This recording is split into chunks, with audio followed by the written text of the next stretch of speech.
On this channel, Million Dollars Made Easy, we love to run numbers for people. We simply use the actual historical returns of the S&P 500 the last 100 years, and we project ahead what similar returns might do for you in the future. In order to run numbers for you, I just ask for your beginning balance, your monthly contribution, and your desired increase. And we'll run it for, at best, if it's at least 20 years to up to 45 years. Again, thanks for watching the channel. I got a request here that, let me read it to you. It says, can you do a video showing what a person would need to invest per month if they're starting with $225,000 and they only have 10 years left before they retire? Love your content. Okay, 225,000. They want to know how much you would need to invest per month, but they don't say what their goal is. But they say they do have 10 years, so we can't use the 20 to 45 year column. So I'm just going to do what I've done lots of times when it's less than 20 years. I just show you the numbers for 2000 because 2000 was a bad decade where you had 4 down years, including down 37 here. In fact, we'll show you right here.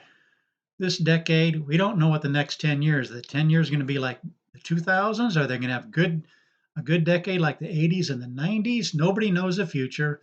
So I hate to run it for less than actually 30 years, but I'll run it 20 years. But when I do the 10 years, I just like to run the comparison of the 2000 decade and the 2010 decade, because here you can see the down decade, here you can see the positive decade where there was only one down year. So I'm going to go ahead and do this again. Didn't share with me the goal they might have in 10 years, but we're going to go ahead and look at it'd be this one right here after 10 years. Let me just do something here real quick. Okay, what we're going to be looking at, this cell right here, that's after the 10-year period. And he wants to know where he might be in 10 years. So again, let's just do $500 a month, and we're going to see the year 2000. That'll be 268 less 1,000. Let's go ahead and do 1,000 a month. Then it'd be 331,000, and one more. I'll do 1,500 a month. It would be 395,000. Now I want you to notice the difference between the 2000 decade where you had 4 down years, and if I go to the 2010s, I want you to notice how this changes. 395,000, but if you have the 2010, now you're up to 1.149 million. See the difference? That depends on which decade. And let's just do a couple other years here. Here is 939,000, 1995, 1996, 758, 740. See what all these down years can really affect that. If we get by, especially get by 2002, let's keep going to 2000. There's 2002, 515. And we're going to get rid of this one right there. And all of a sudden, watch 2003 goes up to 679,000. 780. Again, that's why I hesitate to do it for less than like 20, actually 30 years. But once we get by 2008, once we get by this, watch what again, 2009, a million. 2010, 1,140,000. So that's why I hesitate to run it. All these are going to be over a million because you really don't have a problem until 2022. Let's see what that would be. Got it highlighted here. 1.4 million, 1 million,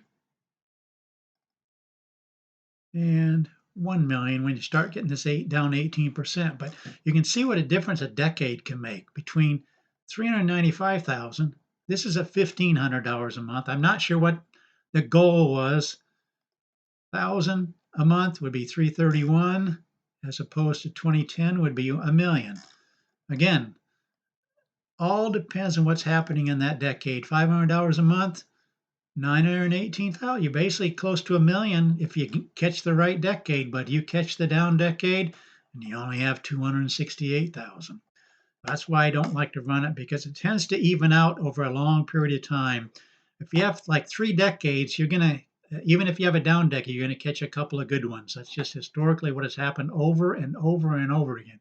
You have a down decade like the 70s, where you had 3 down years, and it came back with the 80s and the 90s, or the 60s or before that. It all depends on what's going on. So I hesitate to run numbers for people, but that somebody wanted me to run the number. They didn't say what their goal was, but we showed you what $500 a month, 1,000 and 1,500 would do. But again, it depends on what decade you're looking at, what the returns are doing during that decade when you only have 10 years in the future to look at. But that's what we do on this channel. We run numbers for people. We love doing it. Again, I just ask for 3 criteria from you: your beginning balance, your monthly contribution, and your desired increase. And we'll go ahead and run it. But it really works best if it's at least 20 years, and really if it's over 30 years. Again, we always use the actual historical returns of the S&P 500 for the last 100 years. That's just the returns because we have 100 years of data to look at. That's why we like to use the S&P 500. But again, like the video, share the video, let friends know about this channel, and thanks for watching.